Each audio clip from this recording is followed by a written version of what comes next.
வணக்கம். அகோர பைரவி மாந்திரிகம் யூடியூப் சேனலுக்கு அனைவரையும் அன்புடன் வரவேற்கிறேன். இன்றைக்கி நம்ம வீடியோ தொகுப்புக்குள்ளே என்ன பார்க்க போகிறோம்னா, பெண் வசியம் செய்யக்கூடிய ஒரு மிகச்சிறந்த முறை.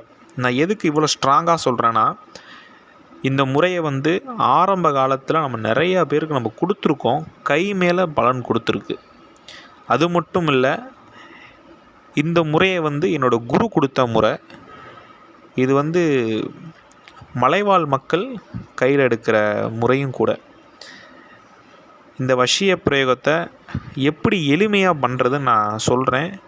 இதை நீங்கள் தாராளமாக நீங்கள் விரும்பக்கூடிய நபர்களுக்கு இதை நீங்கள் பண்ணலாம். அதாவது 2 பொருட்கள் மட்டும்தான் நீங்கள் சேகரிக்கிற மாதிரி இருக்கும். சரிங்களா? என்ன அப்படின்னா, மயான சாம்பல்.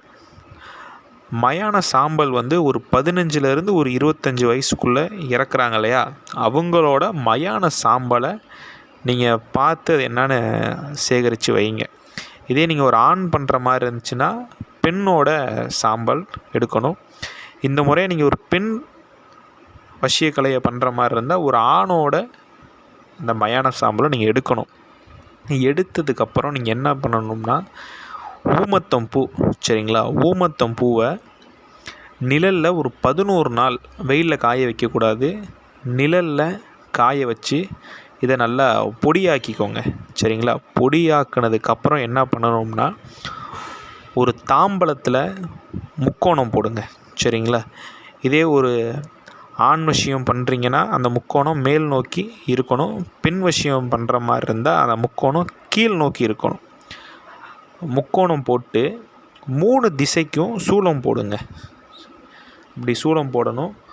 சூலம் போட்டு அந்த ஊமத்தம் பூவை பொடி பண்ணி வச்சுருப்பீங்க இல்லையா, அதில் என்ன பண்ணணும்னா, அந்த பெண்ணோட பேரை அந்த பொடியிலேயே அந்த தாம்பலத்திலேயே எழுதுங்க. சரிங்களா? ரொம்ப நீங்கள் அப்படியே அக்யூரேட்டெல்லாம் எழுதலாம் கிடையாது. அந்த பொடி பண்ண பூவை பரப்பி சும்மா ஒரு வேப்பங்குச்சிலையோ தீக்குச்சிலையோ அப்படியே நீங்கள் எழுதலாம். இல்லாட்டி கையிலேயே கூட எழுதலாம். சரிங்களா? நல்லா கொஞ்சம் பெருசாக போட்டுக்கோங்க.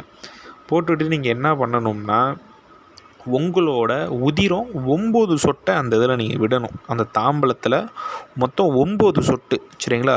இதில் ஒரு சொட்டும் கம்மியாகக்கூடாது, மேலேயும் போகக்கூடாது. கரெக்டாக 9 சொட்டு நீங்கள் விடணும்.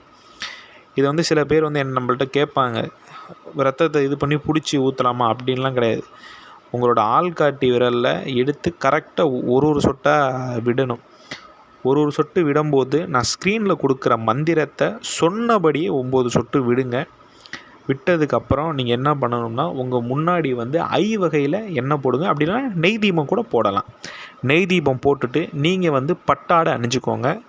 மந்திரம் சொல்லும்போது கீழே ஒரு விரிப்பு இது பண்ணுங்கள். இந்த முறையை நீங்கள் எப்போ பண்ணணும் அப்படின்னா, அமாவாசை பௌர்ணமி இந்த 2 நாட்களில் நீங்கள் உங்கள் சக்திக்கு ஏற்றவாறு ஒரு படையல் போட்டு அந்த நாளில் நீங்கள் பண்ணலாம். சரிங்களா?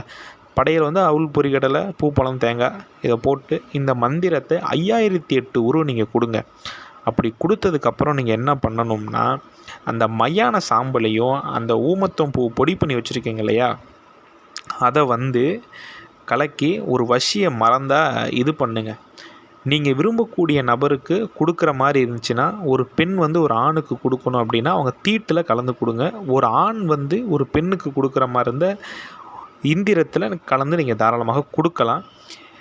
இந்த வசிய மறந்த அவங்க சாப்பிட்டதுக்கப்புறம் எக்காரணத்தை கொண்டும் அந்த புளிங்கிறது சேர்க்கக்கூடாது. சரிங்களா? இன்றைக்கி வசிய மறந்தவங்க சாப்பிட்ருக்காங்க, அந்த மறந்த சாப்பிட்ருக்காங்கன்னா புளி சேர்க்கக்கூடாது. அப்படி புளி சேர்த்துட்டாங்க அப்படின்னா அந்த வசியங்கிறது சுத்தமாக செயலிழந்து போயிடும். சரிங்களா? அப்படி சாப்பிடாமல் இருக்கிற பட்சத்தில் 5 நாள்லேயே வசியங்கிறது படுபயங்கரமாக ரிசல்ட் நல்லா தெரியும். சரிங்களா? ரொம்ப உச்சகட்டத்தில் தெரியும். இதை யாரும் தவறான நோக்கத்திற்கு பயன்படுத்த வேண்டாம். இந்த மாதிரி அதர்வன விஷயங்கள் தெரிஞ்சுக்கொள்ள நம்ம அகோர பைரவி மாந்திரிகம் யூடியூப் சேனலை சப்ஸ்கிரைப் பண்ணுங்கள். 4 பேருக்கு ஷேர் பண்ணுங்கள். நன்றி, வணக்கம்.